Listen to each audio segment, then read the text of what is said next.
Kalamassery medical കോളേജിലേക്ക് പോകുന്നു. അവിടെയും ഏതാണ്ട് സമാനമായ സാഹചര്യമൊക്കെ നമ്മൾ പോയ വർഷങ്ങളിലൊക്കെ കാണുന്നുണ്ട്. ന്യൂറോളജി, യൂറോളജി, കാർഡിയോളജി വിഭാഗങ്ങളിൽ മതിയായ ഡോക്ടർമാരില്ല എന്നതാണ് നിലവിൽ അവിടെ നേരിടുന്ന പ്രധാന പ്രതിസന്ധി. ശസ്ത്രക്രിയ മുടക്കമടക്ക പ്രശ്നം കളമശ്ശേരിയിലുണ്ട്.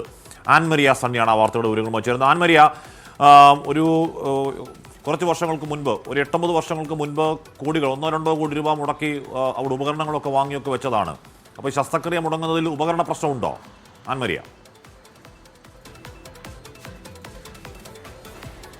ഹാഷ്മി, കളമശ്ശേരി മെഡിക്കൽ കോളേജിനെ സംബന്ധിച്ച് നോക്കുകയാണെങ്കിൽ ഉപകരണങ്ങളുണ്ട്, പക്ഷേ ഡോക്ടർമാരില്ല. സർജന്മാരില്ലാത്തത് കൊണ്ട് മാത്രം ശസ്ത്രക്രിയകൾ മുടങ്ങിപ്പോകുന്ന ഒരു സാഹചര്യമാണ് കളമശ്ശേരി മെഡിക്കൽ കോളേജിലുള്ളത്. അത് ന്യൂറോളജി, യൂറോളജി, കാർഡിയാക് വിഭാഗം സർജന്മാരാണ് ഈ ആശുപത്രി കളമശ്ശേരി മെഡിക്കൽ കോളേജിലില്ലാത്തത്. 2014 സർക്കാർ ഈ കളമശ്ശേരി മെഡിക്കൽ കോളേജ് ഏറ്റെടുക്കുന്നതിന് മുൻപ് ആ സമയത്ത് ഇവിടെ ന്യൂറോളജി വിഭാഗത്തിൽ സർജന്മാരുണ്ടായിരുന്നു. അതിനൊരു വിഭാഗം തന്നെ ഉണ്ടായിരുന്നു.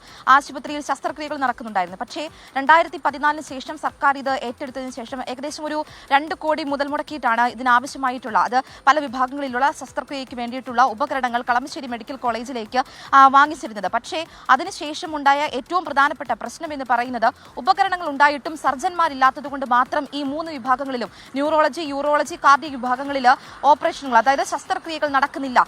ആ ഒരു പരിമിതിയാണ് കളമശ്ശേരി മെഡിക്കൽ കോളേജിനെ സംബന്ധിച്ചുള്ളത്. അത് അടിസ്ഥാന സൗകര്യങ്ങളില്ല എന്നുള്ളത് ഒട്ടുമിക്ക എല്ലാ മെഡിക്കൽ കോളേജും അനുഭവിക്കുന്ന ഏറ്റവും പ്രധാനപ്പെട്ട ഒരു ബുദ്ധിമുട്ടാണ്. പക്ഷേ നിലവിൽ കളമശ്ശേരി മെഡിക്കൽ കോളേജ് നേരിടുന്ന ഏറ്റവും പ്രധാനപ്പെട്ട വെല്ലുവിളിയും ഏറ്റവും പ്രധാനപ്പെട്ട പ്രശ്നവും ഈ സർജന്മാരില്ലാത്തതാണ്. അതുകൊണ്ട് തന്നെ കളമശ്ശേരി മെഡിക്കൽ കോളേജിലേക്ക് എത്തുന്ന പല രോഗികളും മറ്റു പല സ്വകാര്യ ആശുപത്രികളെയും, അത് മാത്രമല്ല കോട്ടയം മെഡിക്കൽ കോളേജ് ഉൾപ്പെടെയുള്ള മെഡിക്കൽ കോളേജുകളെയും ആശ്രയിക്കേണ്ട ഒരു അവസ്ഥയാണ്. പക്ഷേ അല്പസമയങ്ങൾക്ക് മുമ്പ് ടോബി പറഞ്ഞത് അനുസരിച്ച് നോക്കുകയാണെങ്കിൽ കോട്ടയം മെഡിക്കൽ കോളേജിലും ഇതിന് സമാനമായിട്ടുള്ള സാഹചര്യങ്ങളാണ്. അപ്പോൾ നമ്മൾ എടുത്തു പറയേണ്ട ഒരു കാര്യം, ഇവിടെ നിന്ന് ഈ രോഗികൾ ഇവിടെ ആളില്ലാത്തത് കൊണ്ട് മറ്റൊരു ആശുപത്രിയെ ആശ്രയിക്കുമ്പോൾ സമാനമായ ഒരു സാഹചര്യം ആ ആശുപത്രിയെ നേരിടുകയാണെങ്കിൽ ഇവരെങ്ങോട്ട് പോകുമെന്നൊരു ചോദ്യമാണ് ഇവിടെ വരുന്ന ഓരോ രോഗികളും ചോദിക്കുന്നത്. കളമശ്ശേരി മെഡിക്കൽ കോളേജുകളെ ആശ്രയിക്കുന്നവർ കൂടുതലും സാധാരണക്കാരായിട്ടുള്ള രോഗികളാണ്.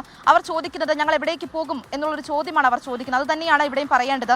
പലപ്പോഴായിട്ട് ഈ പ്രശ്നങ്ങൾ, ഈ സർജന്മാരില്ലാത്ത പ്രശ്നങ്ങൾ പലപ്പോഴായിട്ടും ഈ ആശുപത്രി അധികൃതർ സർക്കാരിനെയാണെങ്കിൽ പോലും മറ്റ് പല വിഭാഗങ്ങളെയും അവരുടെ മുൻപിലേക്ക്, ശ്രദ്ധയിലേക്ക് പ്രശ്നങ്ങൾ എടുത്തുന്നയിച്ചിട്ടുണ്ട്. പക്ഷേ അതിനൊന്നും ശാശ്വതമായിട്ടുള്ളൊരു പരിഹാരം അത് കാണുന്നതിന് വേണ്ടിയിട്ട് സാധിച്ചിട്ടില്ല. കളമശ്ശേരി മെഡിക്കൽ കോളേജ് നേരിടുന്ന ഏറ്റവും പ്രധാനപ്പെട്ട പ്രശ്നം, അത് കോടികൾ മുടക്കി ഇവിടെ മേടിച്ചിട്ടിരിക്കുന്ന ഉപകരണങ്ങൾ നശിച്ചു പോകുന്നു. സർജന്മാരില്ല എന്നത് കാരണം കൊണ്ട് ശസ്ത്രക്രിയകൾ നടക്കാതെ രോഗികൾ വലയുകയാണ്. ഹാഷ്മി.